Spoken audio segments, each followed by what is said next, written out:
Halol bus stand પાસે આવેલ બે દુકાનમાં જન્મના પ્રમાણપત્રો પોતાના કોમ્પ્યુટરમાં પરવાનગી વગર ગેરકાયદેસર પ્રિન્ટ કરી રૂપિયા લઈ વેપલાનો પર્દાફાશ થયો છે।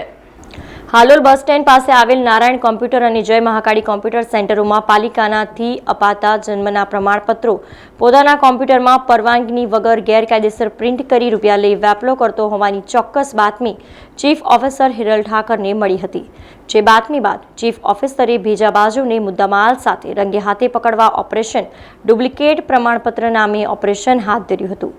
ઓપરેશનમાં ચુનંદા કર્મચારીઓની બે જુદી જુદી ટીમો બનાવી ચીફ ઓફિસરે ઓળખ છુપાવવા બુરખો ધારણ કરી પોલીસ અને મીડિયાને સાથે રાખી એક જ સમયે બંને સેન્ટરો પર છાપો માર્યો હતો।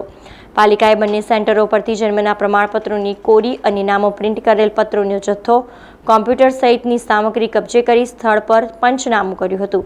આ ડુપ્લિકેટ જન્મ પ્રમાણપત્ર પ્રિન્ટ કરવાના કૌભાંડમાં કોની સંડોવણી છે તે અંગે પોલીસ તપાસ શરૂ કરી છે। ચીફ ઓફિસરની પૂછતાછમાં કોમ્પ્યુટર સેન્ટરના સંચાલકોએ પ્રમાણપત્રોની પ્રિન્ટ કરવા પાલિકાના કર્મચારીઓએ ચના આપી હોવાની કબૂલાત કરી હતી। હાલોલ નગરપાલિકામાં 10મા ધોરણમાં અભ્યાસ કરતી એક શ્રમજીવી પરિવારની કિશોરીએ પોતાનો કડવો અનુભવ થયા બાદ સમગ્ર મામલો પ્રકાશમાં આવ્યો હતો। નોંધનીય છે કે અગાઉ પાલિકાની ડુપ્લિકેટ આકારણી બનાવવાનું કૌભાંડ ઝડપાયું હતું, જેમાં 12 લોકો સામે પોલીસ ફરિયાદ નોંધાઈ હતી અને આરોપીઓ લાંબા સમય સુધી જેલમાં રહ્યા હતા। મારા પપ્પા સવારના 5 વાગ્યાના અહીં લાઈનમાં ઊભા છે।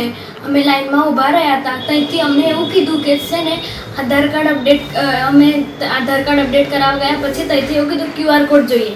અમે ઉપર આવીને અહીં પહેલાં એવું કીધું કે નહીં થાય, પછી એવું કીધું કે છે ને આ નારાયણ કોમ્પ્યુટરવાળાને ત્યાં જાઓ અને એને ત્યાંથી ઇંગ્લિશ અને ગુજરાતીમાં ટ્રાન્સલેટ કરીને બીજું તમને આપશે। તો અમે ત્યાંથી 50 રૂપિયા ખર્ચીને ત્યાંથી દોડીને અમે ત્યાંથી અહીં આવ્યા। પછી અહીં ઉપર અમને સહી સિક્કા કરીને આપ્યા। પછી અમે આધાર કાર્ડ અપડેટ કરાવવા ગયા, પછી ત્યાં ના થયું, QR કોડ જોઈએ જ છે એ લોકોને। પછી અમે ત્યાંથી ત્યાં ઉપર ગયા ત્યારે એવું કહે છે ને આ સ્કૂલમાં જઈને આવું કહો કે 2015 છે ને એ લોકોનું જ થશે, પછી એનાથી નીચેવાળાનું નહીં થાય। એની પછી અમને એવું કીધું કે સ્કૂલમાં જઈને એવું કહો કે આ જે છે ને જેમનું થાય છે એમને રાખો, બીજા બધાને રખડતા કરી દો।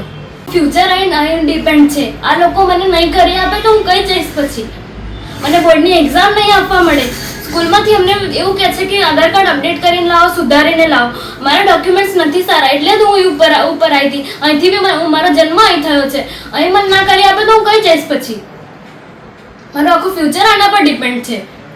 મને બોર્ડની એક્ઝામ નહીં આપવા મળે તો મારું ફ્યુચર ડાઉન છે। અહીં આ લાસ્ટ સ્ટેજ પર આવી ગયું છે। સમાચારોના સતત અપડેટ માટે TNN ન્યૂઝને YouTube પર સબસ્ક્રાઇબ કરી બેલ આઇકોન પ્રેસ કરો અને અમારી સાથે જોડાયેલા રહો Facebook, Instagram અને Twitter ઉપર।